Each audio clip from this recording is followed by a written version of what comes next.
The mountains came first, then the silence, then the sound of footsteps on dust. Long before steel or concrete, there was only earth and the will to shape it. Stone by stone, hand by hand, they rose against the horizon, not to conquer, but to endure. They called it the Long Wall, a line that could be seen from the heavens, built by millions, each carrying more than just clay and stone. They carried purpose.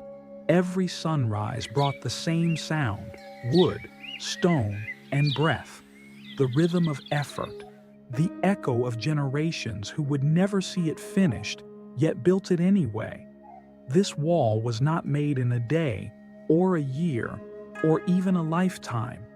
It was built through faith, discipline, and the belief that safety could be shaped from unity. Through deserts and forests, through heat and snow, they carved the land until it became part of them. The wall was never just a line on the earth. It was a heartbeat, a promise that even mountains could be moved if enough hands believed. For centuries, it stretched across valleys and rivers, changing with the seasons. At dawn, it glowed gold.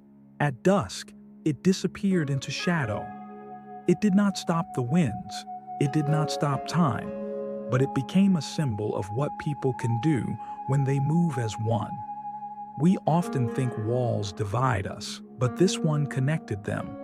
It linked thousands of lives into a single purpose. From east to west, they built not out of fear, but out of hope. Hope that something created together could outlast fear itself. Even today, if you walk along its stones, you can feel the warmth of the hands that shaped them, the same sunlight, the same wind, the same silence. Only time has changed. And yet, our walls still grow. They're invisible now, made of borders, beliefs, and screens. We build them for safety, but sometimes forget to look beyond them. The lesson of this wall is not about stone. It's about strength, shared endurance born from togetherness. The idea that what we build to separate can also unite, if we remember why we built it. The Great Wall still stands, not because it kept people out, but because it brought people together. And that's what we forget today. Every wall we build can either divide us or define us. 'Cause in the end, walls don't last forever, but what they stand for can.